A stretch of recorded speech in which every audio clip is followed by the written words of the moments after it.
All right, coming off of week 2 win in Detroit, the trenches look a little shaky. I'll tell you all about that and what they're going to do about it here in just a second on Locked On Jaguars. You are Locked On Jaguars, your daily Jacksonville Jaguars podcast, part of the Locked On Podcast Network. Your team every day.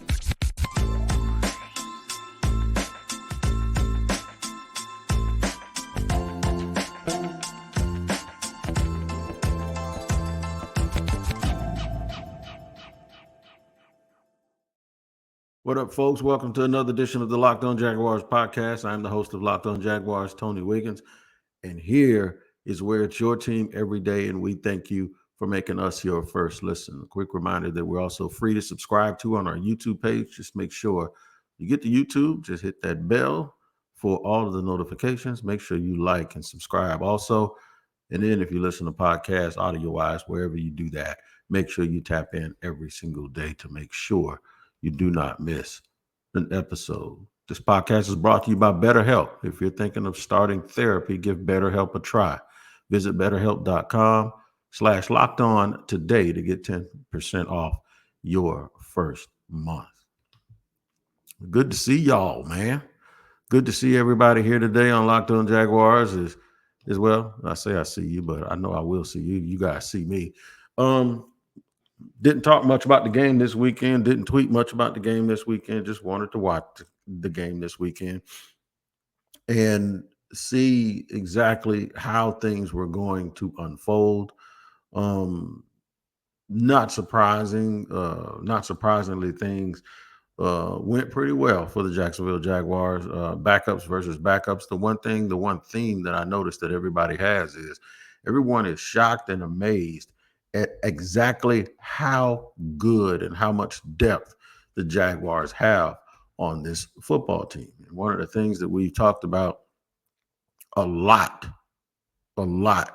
heading into this season before we got to this point was, especially with free agency and the draft, is did they do enough in the trenches? And I kind of thought that they had. I didn't necessarily like everything that they did, but at least that they were doing a lot of stuff. Well, that's going to be tested and tried now because there's some injuries along the both lines of scrimmage. Devon Hamilton has a non-football injury that they don't know how long it's going to take. They said something with his back, and no telling. Good for them, too, to not tell us exactly how he hurt his back. I've suffered from back injuries, and I'm going to tell you, man, it is awful. It is something that takes a long, long time to get over. Foley Fatukasi is also dealing with a foot, and with that, you don't know how long that's going to take. You know, he had those injuries last year, so it kind of bothers you a little bit that he's being bothered, of course, by those things all over again. Along the offensive line, guys are banged up all over the place, man. Of course, Cam Robinson is going to be suspended. I don't know. They might have suspended him for the way he played the other day. He didn't really play particularly well, especially since he's playing a bunch of backups from the other team. And Doug Peterson even said something about that today on during his presser when he met the media. He's like, Cam, a player of Cam's stature should play better than that, considering who he was playing at this juncture. Now, I'll give him a little bit of credit because he's coming back from an injury. You know, he had the injury last year. I think it was a meniscus injury. So he might just be working his way back into football shape a little bit too, but you would expect not playing against a starter and being, live in camp, for the last few weeks that he would have done a little bit better than that. But as it turns out, he didn't. The big kid that's going to replace him for 4 weeks, Walker Little, actually played a little left guard. So the other day it gave you a chance to look and see how that offensive line would look with Cam Robinson playing tackle and Walker Little playing guard. Well, Walker Little did well, looked well, big body. They really, really like him. And he received rave reviews from Doug. The thing is now it's starting to look like if they had to play their best lineup today and nobody was suspended and everybody was back healthy, it might be Walker Little at left tackle, and it very well could be Ben Barch at left guard. I'm not saying that they're done with Cam Robinson or anything like that. I'm just saying your play has to be improved with the amount of money that you're making. Your play has to improve with the amount of money that you're making. Anton Harrison, the rookie, did not play the other day because of a shoulder injury, but he's been lights out. He's been wonderful. So this goes back into, we're going to revisit this again. When I was in the offseason sitting there saying, don't do this, don't do that. I told somebody last year I thought they paid the wrong offensive lineman. Hear me out. What, instead of paying Cam, they would have paid Juwan. I know it came at different times, but at some point they could have left the tag on the other kid, dropped the tag, paid this kid, let him go, let Walker Little play, and then still drafted Anton Harrison and let him play left tackle where he played in college. Team makes a lot of moves. They made a lot of good ones. But sometimes when the team makes moves, you still wonder if they were the right ones. And eventually it'll show up for you one way or another. And you'll have a little bit of an idea of whether or not, the kid is the right one to be out there on the field at this particular time.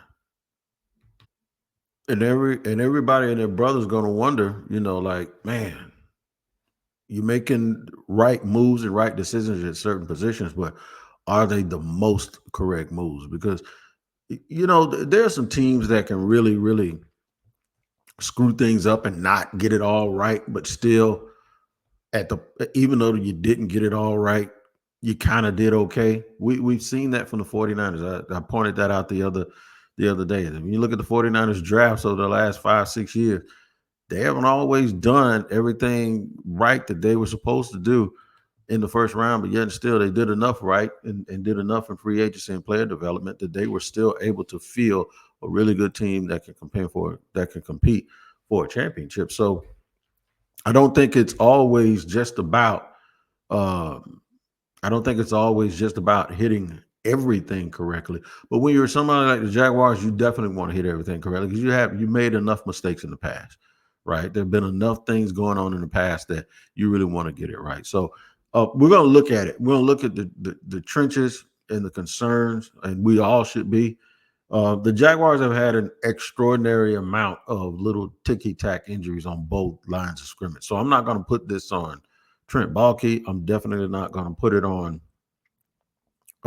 Doug Peterson or the Jaguars' effort in order to improve their football team in the offseason. I think, we can't see injuries happening and then all of a sudden just sit here and go, well, this guy's a clown, that guy's a clown, he's not doing that. No, we were singing the praises of Trent Baalke just as early as last Friday, and I think we should still continue to do that because injuries happen.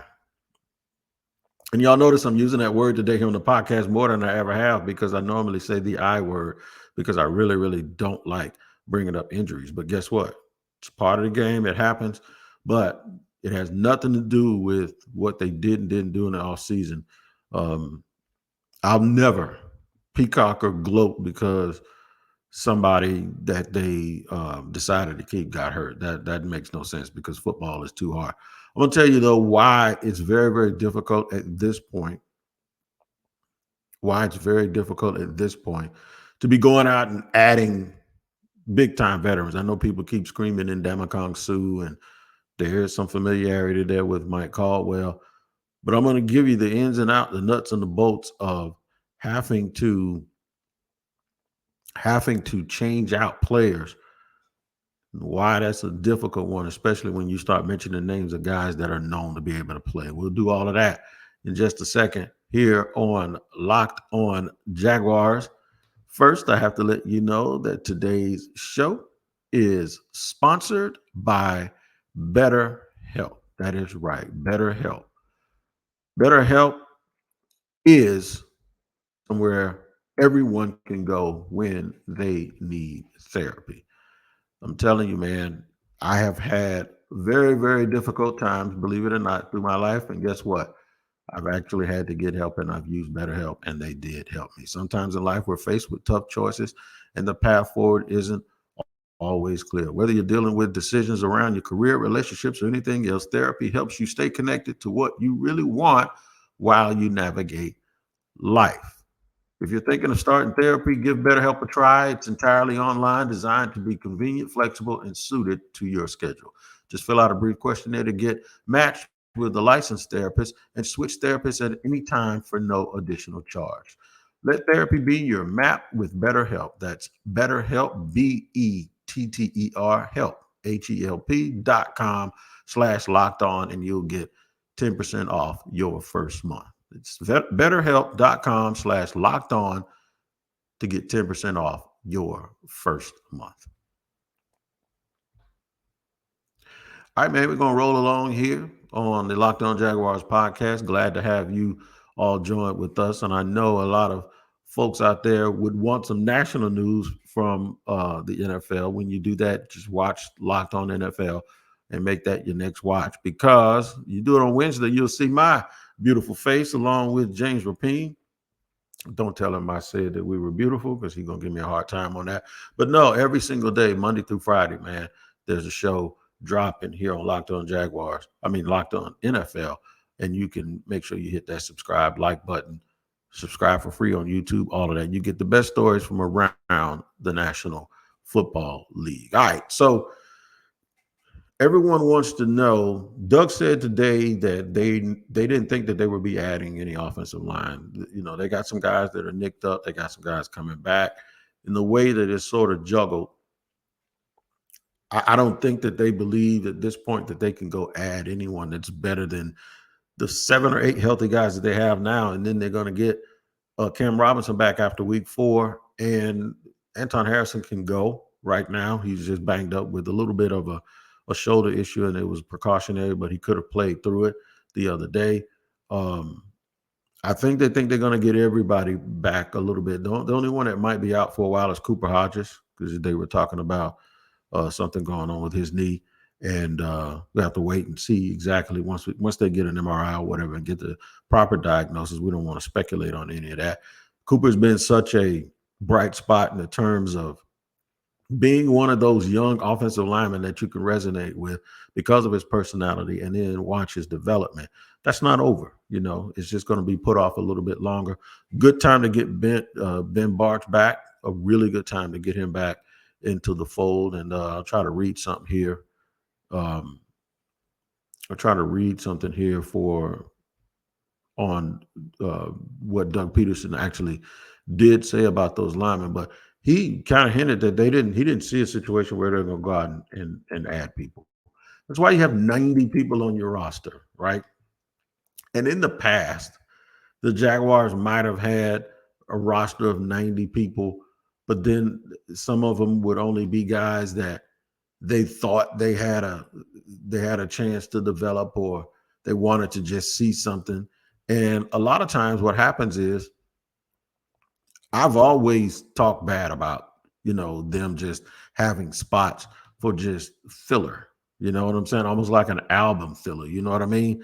It's like, it's never going to be a hit, but we're going to put it on here because it sounds okay, and we need an album filler. I always thought, man, you either need people that can help you play, or somebody that you can get ready to help you play, and not just have a guy that's around that's cheap, that's going to practice real well and do all of those things, some of those coach speak things that we hear talking about. Josh Wells, banged up, according to Doug. He's going to miss a little bit of time towards the end of camp. Anton Harrison, they banged him up. They kept him out for precautionary. They did not want to risk further injury. He'll be good this week. Darrell Williams had a shoulder in the game, but stayed in and remained in and played through it. Blake Hance is okay. He'll be fine. He just got, they're monitoring some of his reps during the week, and he should be good for this game.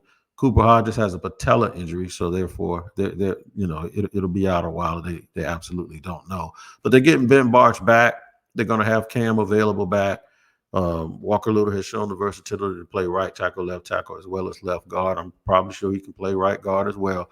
So yeah, they're going to be fine. You don't hear an injury to Brandon Sheriff, and you don't hear an injury to Luke Fortner. So while you're thinking about the big overall number, which is 10, yeah, they might be down to like 6 or 7 really, really healthy guys, another 2 guys that can get it done.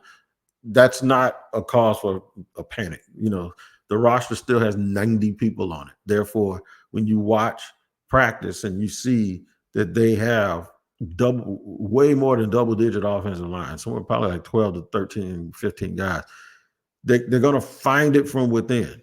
And if they couldn't have found some depth from within, they probably shouldn't have had those guys in camp in the first place. So it's easy to think that this team is just going to run out there and just go grab somebody else. And I'm going to tell you exactly how hard that is. It doesn't seem like it's very difficult, right? But I'm going to tell you what it says about an organization when they do that, in my opinion. Even with the defensive line, you got Devon Hamilton down, Fularunzu Fadakazi has a foot problem that's bothering him. Now, the only thing about me, I do like Jeremiah Ledbetter. He is big. He's not as big as them, but he can play inside. They're talking about using Adam Gostis there some too, and Lacey. I don't want them to get too small on the defensive front. If they get too small on the defensive front, that might change the way that they have to play a little bit. And if they run into the right team that's willing to sit there and commit to trying to ram the ball down their throat, then that could be a little bit of a problem. Now, we talked about that last year. If folks don't remember, I did a podcast last year where I said, I don't think they're big enough.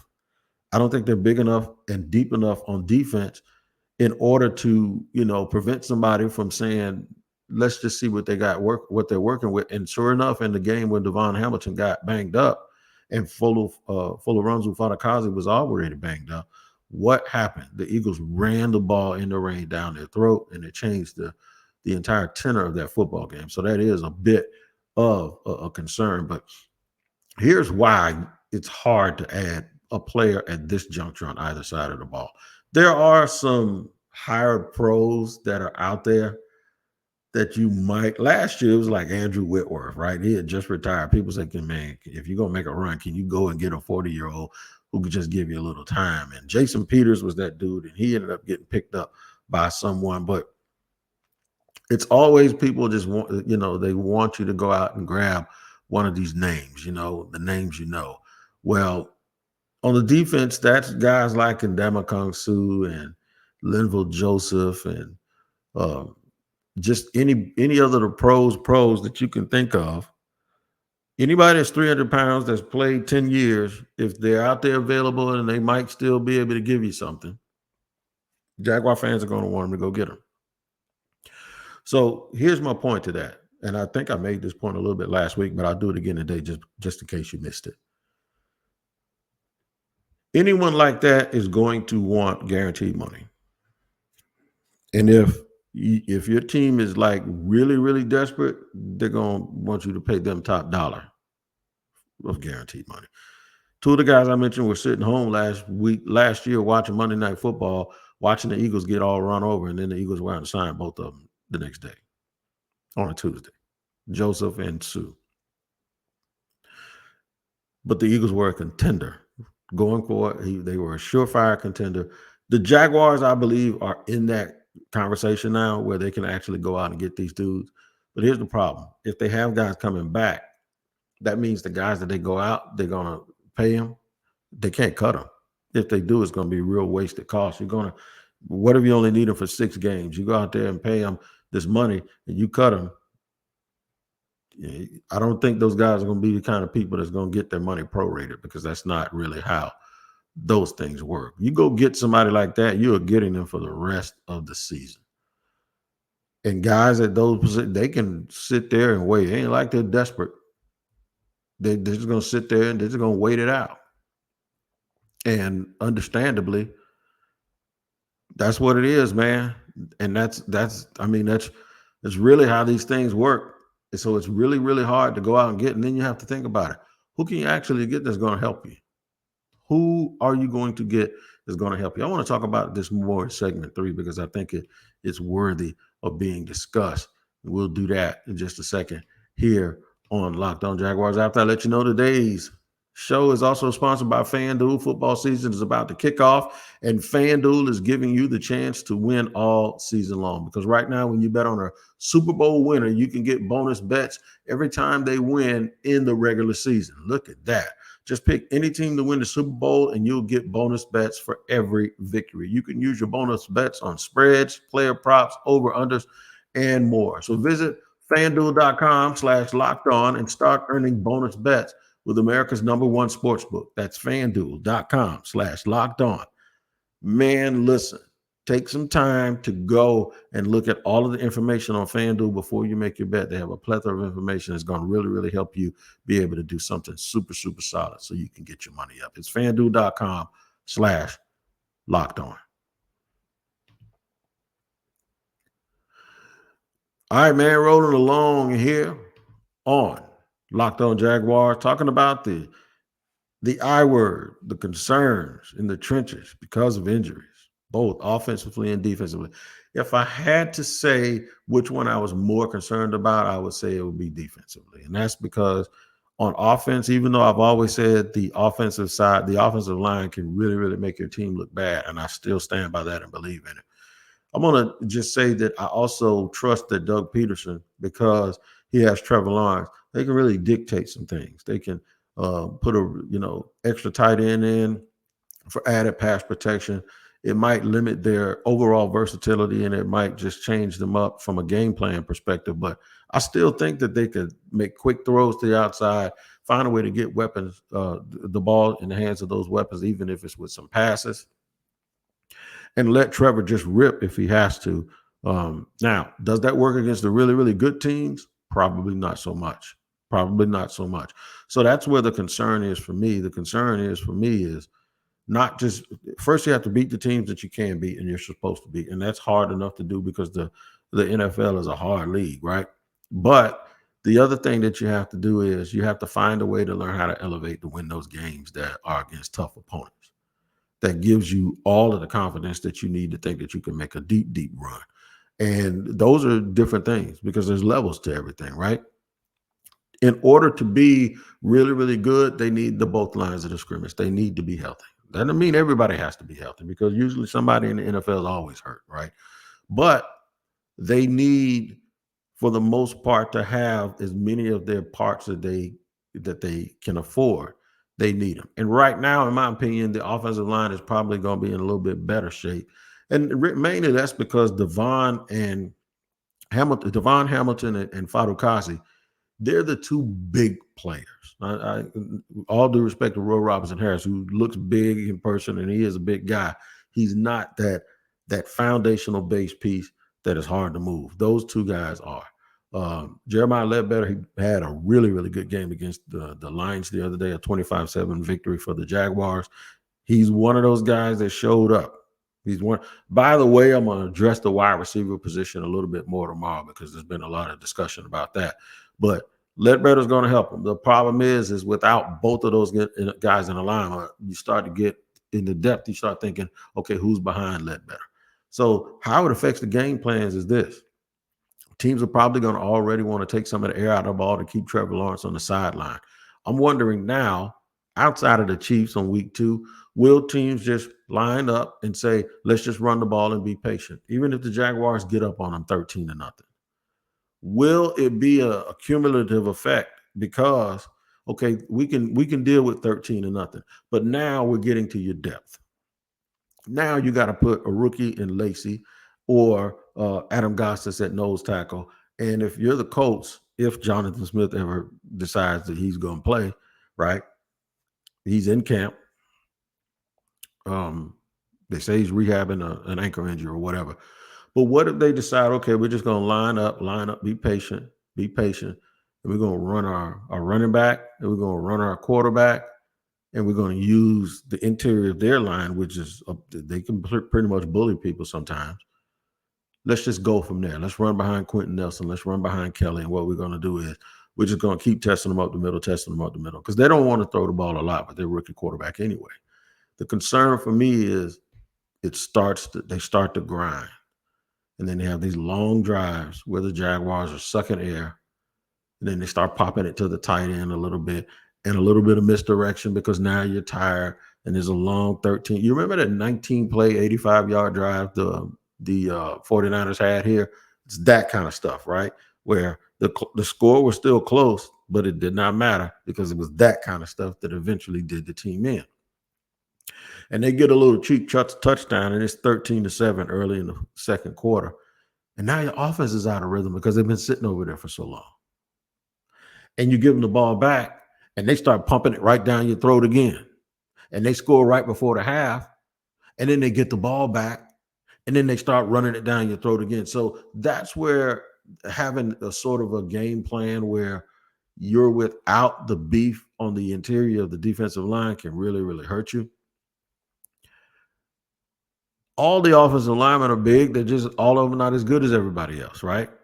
But on defense, there is a difference between the guys that are hurt and the guys who are going to be replaced. I think Ledbetter's 299. Gostis is about 285, 290. I think Lacey's 285, 290. So overall, you could see where a team could come in and decide we're going to run it right down their throat and try to make them tired and survive. We're going to try to survive Trevor and survive their offense as long as we can, and then try to get them in the fourth quarter when they can't stop the run. And just when they think they can't stop the run, we're going to play action and let our rookie quarterback throw one deep. Those are the kind of things that really, really bother me about. It's the same thing I talked about last year, but except they didn't have a Jeremiah Ledbetter, right? But now they do. But the difference is I was saying, what if one defensive tackle was injured last year? Now we got two. And the thing with Fadakazi, it doesn't sound serious, but the only thing I have to say about that is he's hurt again. He signed last year with a big contract, and the Jaguars probably have yet to see on the field exactly what it is he's going to really be able to provide for him. So that's a little bit of a concern to me because you can't game plan as much with shortages on the defensive line as you can with game planning on the offensive line. There's a quick way to get out of that. Just you can fill up with tight ends, or you can go empty. And when you go empty, you dare them to sit there and stuff that box with people, because you'd say, we're going to kill you with Trevor. We're going to throw a slant. These guys might take a 5-yard pass, 30 yards, and we can change field position in an instant. So there's a way you can get around that. It's more difficult, I believe, to get around when you're short bodies on the interior of the defensive line, because normally you only keep 3 or 4 of those dudes anyway. You only keep 3 or 4 of them anyway. So let's hope that they can start getting a little bit healthier.